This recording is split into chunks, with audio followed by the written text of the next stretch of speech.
আজকের আইপিএলের দ্বিতীয় ম্যাচে মুখোমুখি হচ্ছে দুই শক্তিশালী দল, মুম্বাই ইন্ডিয়ান্স এবং কলকাতা নাইট রাইডার্স।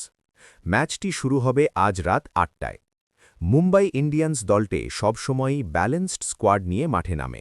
তাদের ব্যাটিং লাইনআপে রয়েছে অভিজ্ঞ ও আক্রমণাত্মক খেলোয়াড়, যারা যে কোনো সময় ম্যাচ ঘুরিয়ে দিতে পারে। পাশাপাশি তাদের বোলিং ইউনিটও বেশ শক্তিশালী। অন্যদিকে কলকাতা নাইট রাইডার্স দলটিও কম যায় না। তাদের দলে রয়েছে তরুণ ও অভিজ্ঞ খেলোয়াড়ের দারুণ মিশ্রণ। বিশেষ করে তাদের অলরাউন্ডার এবং স্পিন আক্রমণ ম্যাচে বড় ভূমিকা রাখতে পারে। আজকের ম্যাচে টস অনেক গুরুত্বপূর্ণ হতে পারে, কারণ পিচ ও কন্ডিশনের ওপর নির্ভর করে ব্যাটিং বা বোলিং সিদ্ধান্ত ম্যাচের ফলাফল বদলে দিতে পারে। যদি আমরা সম্ভাবনার কথা বলি, তাহলে ম্যাচটি হতে যাচ্ছে হাড্ডাহাড্ডি লড়াই। দুই দলই জয়ের জন্য মরিয়া থাকবে।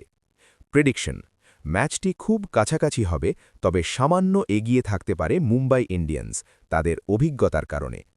আপনার মতে কে জিতবে আজকের ম্যাচ? কমেন্ট করে জানান।